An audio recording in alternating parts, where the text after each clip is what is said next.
Hello, I am Mike Jones with the Oracle Applications Users Group. I am the Education Manager. Welcome everyone to this e-learning session on how to improve your chances of being selected at Collaborate. Before I get started, I'd like to go over a couple of housekeeping items. You will be on mute throughout the presentation. If you'd like to ask a question, simply type the question into the question box in your control panel at any time. Once the presentation is concluded, I will read the question back so the presenters can respond. Next, I'd like to start covering the agenda that we're going to be talking about for today. We're going to simply go over introductions. We will talk about the conference selection. Oops. Got ahead of myself there. We'll talk about what Collaborate is. We'll talk about what goes on at Collaborate, just in case any of the proposed speakers have not been. We'll talk about how do I apply for Collaborate. We'll talk about the paper selection process, tips and tricks, dates and deadlines, and then we'll finish with a Q&A. That's a quick agenda that we'll be going over. Next, I'd like to go over introductions. The first one is Beth McLaughlin. She is the OAUG Collaborate Conference Chair for 2018 and 2019. We have Karen Brownfield, an OAUG Collaborate 2018 and 2019 Agenda Chair. She's also on the OAUG Board of Directors. She's a frequent presenter. She's been with our organization for a long time and has a lot of great experience. Next, we have David Grant, who's the 2015-2016 OAUG Education Committee Chair and 2017-2018 Education Committee Co-Chair. And then lastly, it's myself. I am the OAUG Education Manager. So next, I think we'll have Beth that will talk a little bit about the conference. Sure, Mike, thank you. So for those of you who may be new to Collaborate, Collaborate is a joint conference put forth by the three Oracle user groups, which are OAUG, Quest, and IOUG. And each of the three groups covers various Oracle categories or products, in that the OAUG primarily handles Oracle e-Business Suite, EPM and Hyperion, ERP Cloud, SCM Cloud, CX Cloud, Data Science, Analytics, and Personal Growth. Similarly, Quest primarily handles Oracle PeopleSoft, JD Edwards, and HCM Cloud. And finally, we have IOUG, who is primarily covering Oracle Database. So what happens at Collaborate, and what can you expect if you attend? Collaborate is truly a user conference that provides the best of all Oracle worlds. And when we talk about Collaborate, we are truly referring to a user conference, and that users are sharing knowledge with other Oracle users. And if you apply to speak at Collaborate and get selected, you will have a chance to share your story, which may be showcasing an innovative business solution, highlighting your on-the-job expertise, and hopefully bringing your industry perspective. And hearing the unique perspective from our speakers is what truly makes Collaborate stand out as the user conference to attend in 2019. Attendees of Collaborate can also expect to hear from other Oracle leaders, including Oracle-led sessions and roadmaps, and Oracle support and certification sessions. So if you're an on-prem customer, a cloud customer, or something in between, a hybrid customer, we offer sessions to help cater to your individual needs. And at Collaborate, we offer sessions on many different topics and formats, including sessions on both functional and technical skills, things like professional development, and even specialized workshops and hands-on labs. One of the biggest benefits to attending Collaborate is the networking opportunities that you'll have throughout the week. So whether it be connecting with a peer in a technical session or chatting with a fellow Oracle user at our welcome party, you will have endless opportunities to connect directly with the Oracle user community. And finally, after a jam-packed day of learning, you don't want to miss all that we have to offer in the exhibitor showcase, and of course our welcome and closing party, which always proves to be a very good time. So now I'll turn it over to Karen, who will talk a little bit more about how to apply to speak at Collaborate. Hi, this is Karen Brownfield. Welcome to the call. The how to apply is pretty simple. You simply just go to the Collaborate 19 website, view the Present Type tab, and click on Submit a Presentation Proposal. Now that's the easy part of it, as is filling out the form. The hard part is developing the title, the abstract, and then coming up with the 3 learning objectives. So if you've got something that your company has done that has increased the ROI, increased their effectiveness, that's the thing that fellow presenters are really looking forward to hearing about. If you have things of how to make the administration of the applications easier, again, that's what everybody's looking for. Make sure that your abstract explains your idea. Be very careful about your spelling and your grammar. We do look at that. And the minimum is to have 3 learning objectives. The more learning objectives that you have, up to 5, then the more that you're convincing the people that are picking the papers that you're going to have enough material to fill an hour. Because our requirements are that your paper is going to have to be a 50-minute presentation. So you need to have an idea that you can talk about for 50 hours, or 50 minutes, 50 hours. Boy, that would be tough. So you can go out and look at the presentations out on the OAUG website in our conference paper database and get an idea of what other presenters have done. And the good news is back up a minute. The good news is you can submit now, but you don't actually have to turn in your PowerPoint until February 28th. And we no longer require you to do a written paper, just to do a PowerPoint. So, and we do want to make the note that if you do get accepted, if you're a user from a user company, you get a complimentary registration. That's for the primary presenter. Exhibiting partners, if you're a consulting company or a provider of complimentary products and you are exhibiting at the conference, then you also get a complimentary registration. If you're a provider of complimentary products or a consulting company that's not exhibiting, we will give you a discounted registration. Now next. Okay, so the idea is to start with a solid idea. I talked about this because it's got to have something that you can talk about for the 50 minutes. We have, if you go out and look on the presentation website, there is a link that will explain the descriptions of all the tracks and the smart tracks under each track, because it's very important that you put your paper in the correct track and smart track. And underneath all of that are wish lists. And these are topics that our GOs, our SIGs, our education committee that we have gotten from the surveys from last year's Collaborate have said, gee, I wish there was a paper on, and listed the topics. So if you look through that wish list as you're trying to get ideas, this is a good place to get it, because you're going, oh, well, we do that. I can write a presentation about how we do that. That's what we're looking for. It says submit early, submit on multiple topics. There's nothing that says that you can't submit as many presentation ideas as you want. Now, there is a limitation of how many will be accepted, and who knows, you may be one of the lucky ones that gets 3, which is the maximum per person, to get selected. So that just means you write really good abstracts, but submit early. Create a catchy or descriptive title.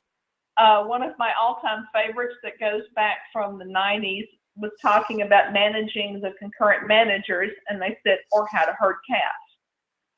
So it's something that can make you laugh, that catches your eye. Those are all really good for titles. Again, fill in 3 of your learning objectives, and if you fill in all 5, that seems to go over really, really well with the voting committee. However, please don't do something like simply copy your abstract and into each of the learning objectives. That can cause your presentation to get rejected. We love good success stories or how-to stories. If you're doing a success story on how, gee, this is great and wonderful, we did this at my company and we reduced our inventory turns, yada, yada, yada, label that one as a case study. We are looking for case studies. We are looking for successful implementations, successful upgrades, successful stories of why I chose this module or implemented this feature, why I went to cloud, how I implemented cloud, what the bang for the buck that my company got out of it. Those are wonderful case studies, and it draws people to your presentation. If you are a consultant, and we do encourage that you co-present with one of your customers and that you give your customer the primary presenter slot, because that allows, one, it won't count against if you're a consultant, again, you only get 3 per person, and it's a consulting company, if you're an exhibiting partner, you only get 7 for your entire company. So if you list your client as the primary presenter, it doesn't count against your total.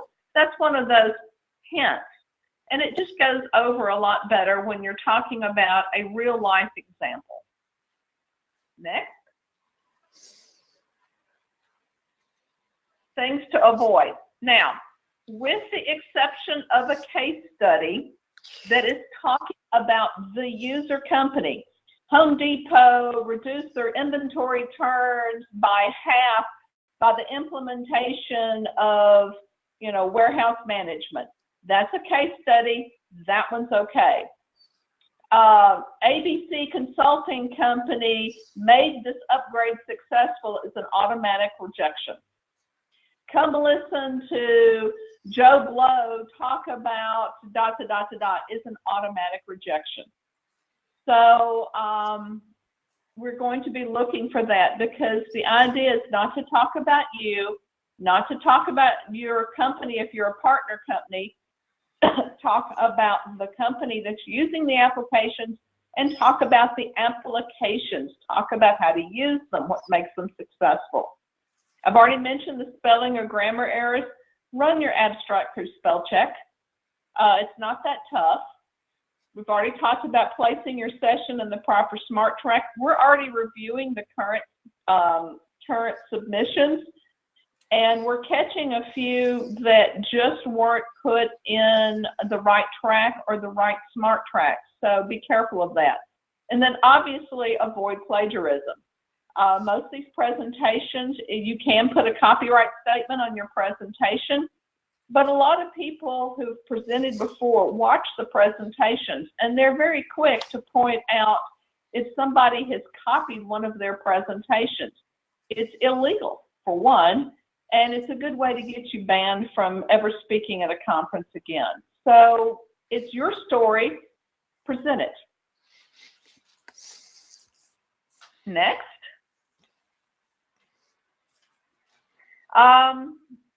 What slide are we on? This is the one David was going to talk on.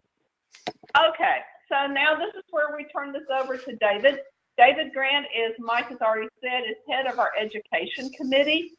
And David is very versed at attending the conferences. He knows what to look for in papers.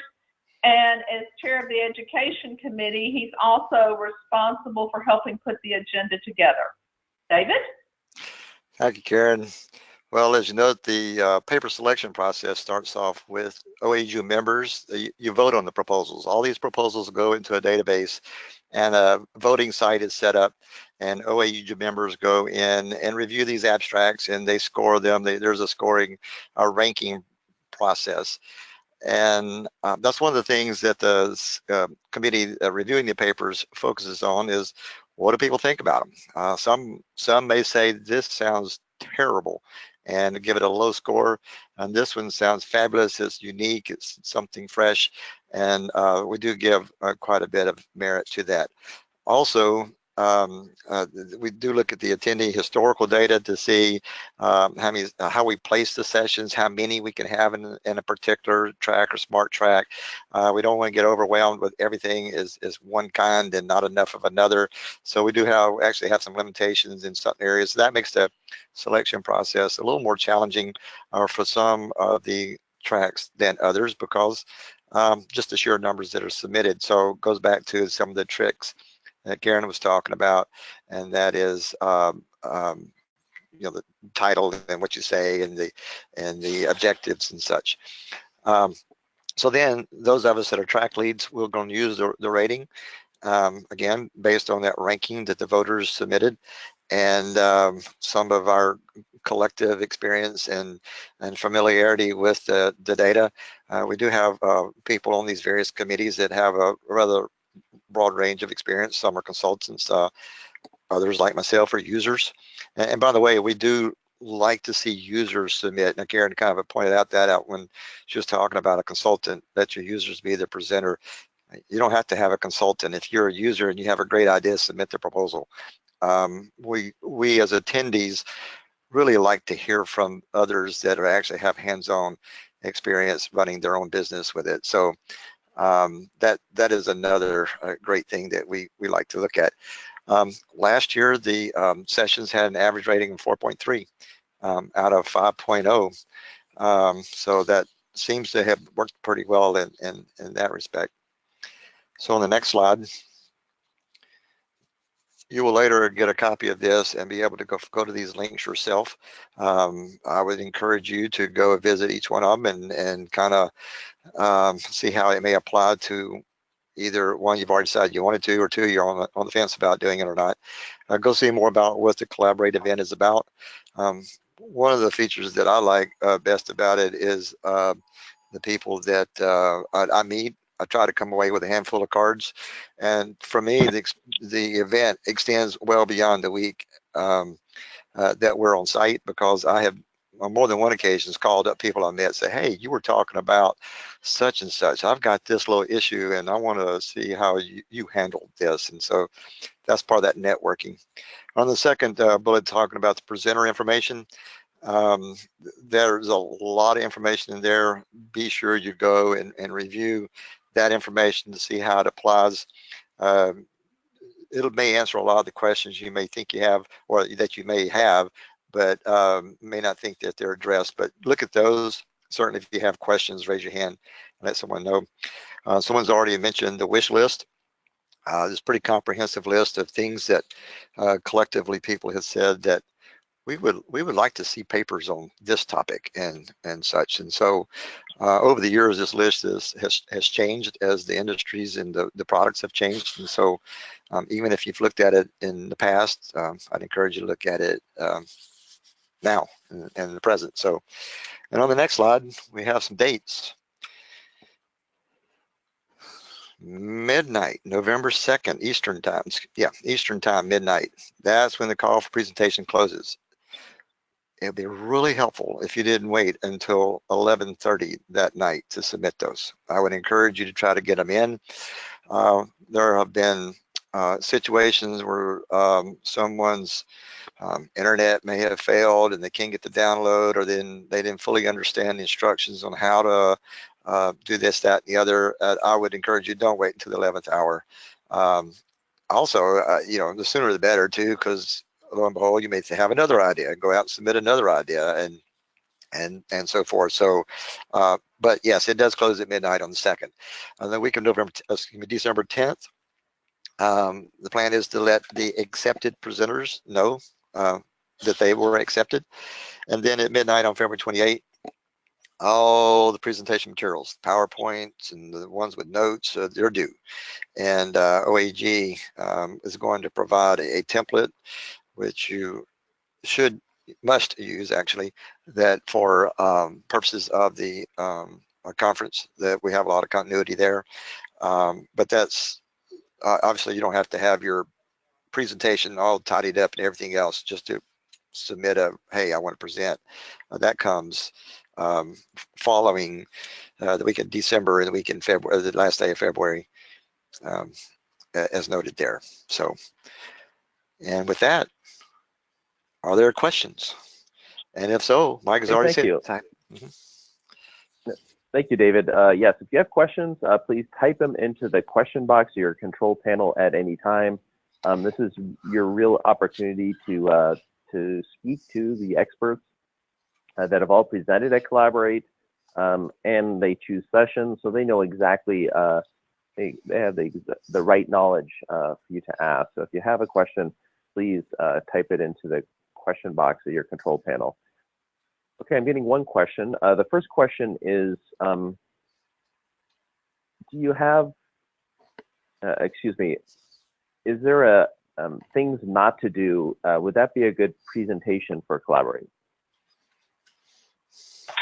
Or a lessons learned? Yes. Oh, yeah. Lessons learned is always good.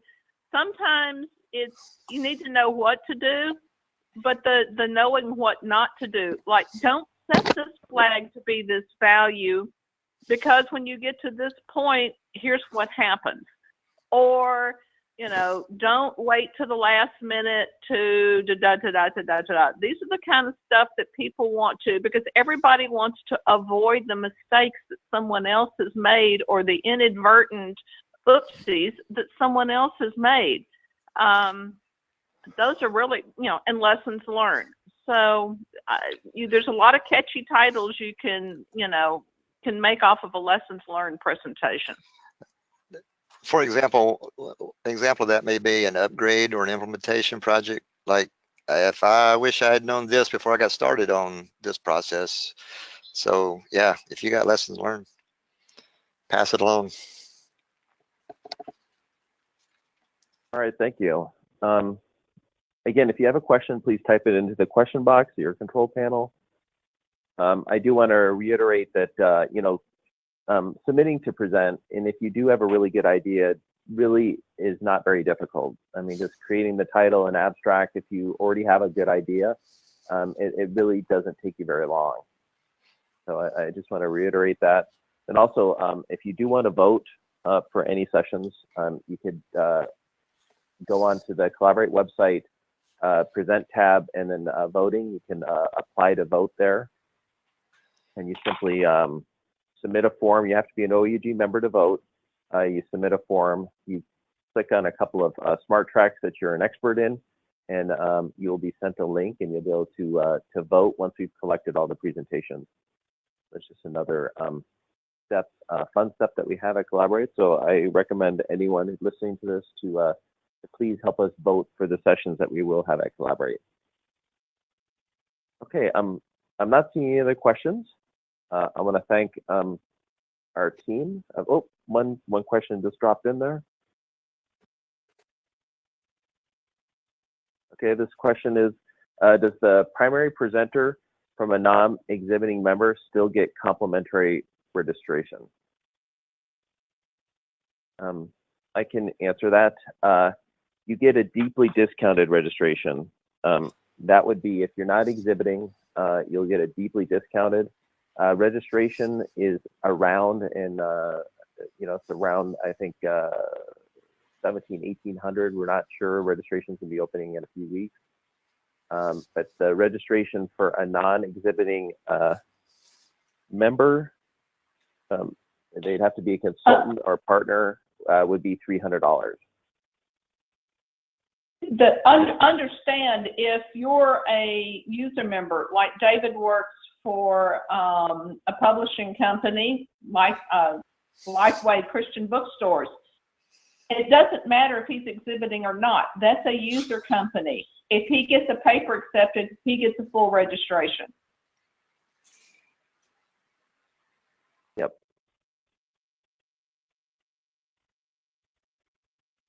All right, are there any other questions? Okay, again, I'd like to thank all our panelists. They did a fantastic job. They always do a great job. It's always great to work with them year after year. And we keep trying to improve, Collaborate every year. And I would expect San Antonio to be better than ever. See if we can improve on that 4.3 session average. So again, I want to thank everyone. And this will conclude the webinar. everyone have a great day.